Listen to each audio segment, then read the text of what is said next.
안녕하세요, 여러분. 오늘 저희와 함께 좀 흥미로운 분석을 시작해 보시죠. 네, 안녕하세요. 여러분께서 보내주신 자료들인데요. 바로 태양광 인버터, 특히 중국산 제품의 사이버 보안 문제입니다.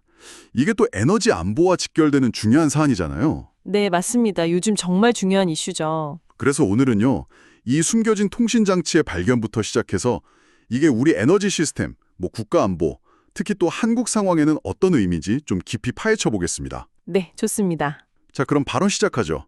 첫 번째 핵심적인 발견인데요.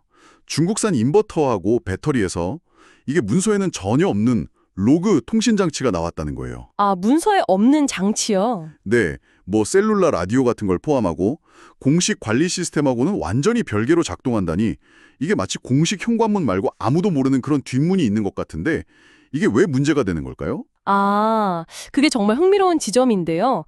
이 장치들이 기존의 방화벽 같은 있잖아요. 그런 보안 장벽을 그냥 통과해서 원격 접근을 허용할 수 있다는 겁니다. 보안 장벽을 그냥 통과한다고요? 네.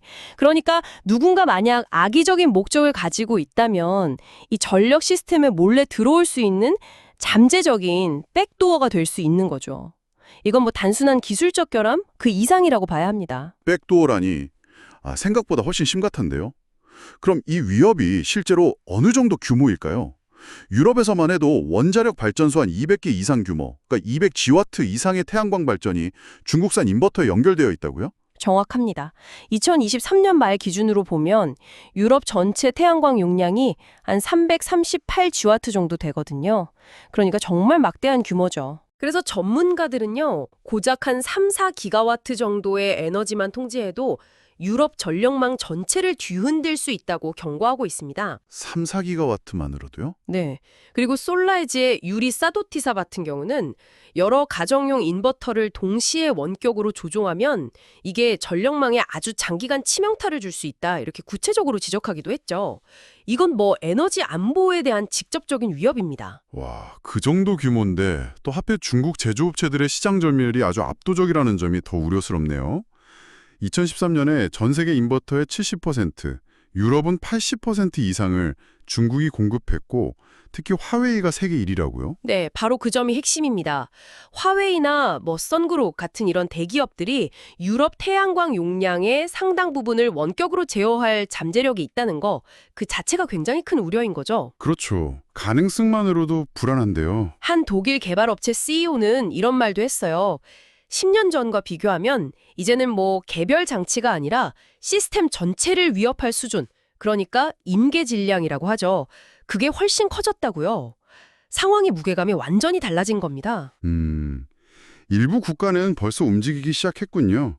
리투아니아는 특정 규모 이상 설비에는 중국의 원격 접근을 아예 막았고 유럽 태양광 제조협회에는 EU 차원에서 규제를 좀 강화해야 한다 이렇게 요구하고 있고요. 네, 그렇죠. 근데 또 당장 중국산을 금지하면 유럽산 대체품 가격이 한 30에서 50% 더 비싸다고 하니 비용 상승이나 공급망 혼란 같은 우려도 만만치 않겠어요. 미국은 이미 2019년에 화웨이 인버터를 금지한 적이 있었죠? 네, 맞습니다. 이게 경제적인 현실하고 안보 우려 사이에서 딜레마가 있는 그런 상황인 거죠. 그럼 이제 좀 한국 상황으로 눈을 돌려볼까요? 우리나라도 태양광 설비가 아주 빠르게 늘었고 중국산 의존도도 꽤 높은 편이잖아요. 근데 특히 소규모 발전소는 보안이 아주 취약하다. 이런 지적이 있었죠. 맞습니다. 2022년 말 기준으로 이미 23.8기가와트를 넘어섰고요. 앞으로 2030년 재생에너지 목표 달성하려면 계속 늘어날 전망이거든요. 계속 늘어나겠죠. 그런데 문제는 소규모 발전소의 70% 이상이 기본적인 사이버 보안 조치조차 좀 미흡하고 또 에너지 분야에 대한 사이버 공격 시도도 최근 3년간 보니까 68%나 급증했다는 보고가 있습니다. 네, 68% 증가요? 와, 정말 놀라운데요. 그럼 실제적인 취약점 같은 것도 발견이 되었나요? 네, 그렇습니다. 그 포어스카우트 같은 보안 기업이 있는데요. 여기서 선그로우나 그로왓 같은 주요 중국 제조사 인버터에서 다수의 취약점을 찾아냈다고 발표를 했습니다. 실제로요? 네, 그래서 해커가 원격으로 인버터를 완전히 장악하거나 심지어는 전력망에 물리적인 피해를 줄 가능성까지 제기된 거죠. 물리적 피해까지요? 다행히 우리 정부도 2022년에 에너지 분야 사이버 보안 대책 이걸 마련했고요. 또 한전이나 배터리 산업 협회 차원에서도 전문 기업을 육성한다거나 산업 보안 협의회를 발족하는 등 대응 노력을 이제 막 시작했습니다. 아, 정부와 산업계가 대응에 나서고 있다니 그나마 다행이네요. 그렇다면 이 모든 상황을 좀 종합해 볼 때 특히 우리 한국 산업과 안보해주는 가장 핵심적인 시사점은 뭘까요? 네, 여기서 몇 가지 중요한 점들이 보입니다. 첫째는요, 이제 에너지 안보는 곧 국가 안보다 이런 인식이 더욱 확고해져야 한다는 겁니다. 특히 재생에너지로 전환하는 이 과정에서 사이버 보안은 이제 뭐 선택이 아니라 필수 고려 사항이 된 거죠. 네, 단순히 에너지를 생산하는 걸 넘어서 그 시스템 자체를 안전하게 지키는 것까지 포함해야 한다는 말씀이시군요. 바로 그렇습니다. 그리고 두 번째로는 특정 국가, 특히 중국에 대한 공급망 의존도를 낮추고 좀 다변화하는 전략이 시급합니다. 국내 기술 개발을 촉진하는 것과 동시에 안정적인 공급처를 여러 곳 확보하는 노력이 필요합니다. 네, 공급망 다변화는 그래서 강조되는 부분이죠. 그렇죠.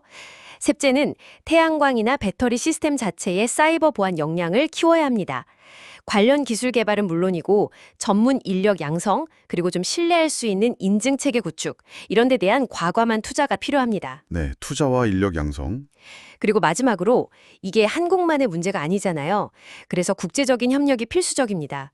표준을 함께 만들고 위협 정보를 서로 공유하고 또 공동으로 대응하는 그런 체계를 갖춰나가야 합니다. 네, 오늘은 중국산 태양광 인버터에서 발견된 이 숨겨진 위협과 그 파급력, 그리고 한국의 상황과 대응 방안, 나아가서 우리 산업과 안보해주는 중요한 시사점까지 아주 깊이 있게 논의해봤습니다. 재생에너지 확대로 가는 이 거대한 물결 속에서 우리가 정말 놓쳐서는 안 될 중요한 단면을 확인한 시간이 아니었나 싶습니다. 네, 기술 발전의 밝은 면 뒤에는 항상 그림자가 있잖아요. 그 숨겨진 위험을 어떻게 관리하고 대비할 것인가, 특히 국가 기관망과 직결된 이 에너지 분야에서는 더욱 면밀하고 또 선제적인 고민이 필요해 보입니다. 단순히 기기를 설치하는 걸 넘어서 이제는 보이지 않는 연결까지 관리해야 하는 그런 시대인 것 같습니다. 네, 오늘 저희와 함께해 주신 여러분 감사합니다. 다음에도 흥미로운 분석으로 다시 찾아뵙겠습니다. 안녕히 계십시오. 감사합니다.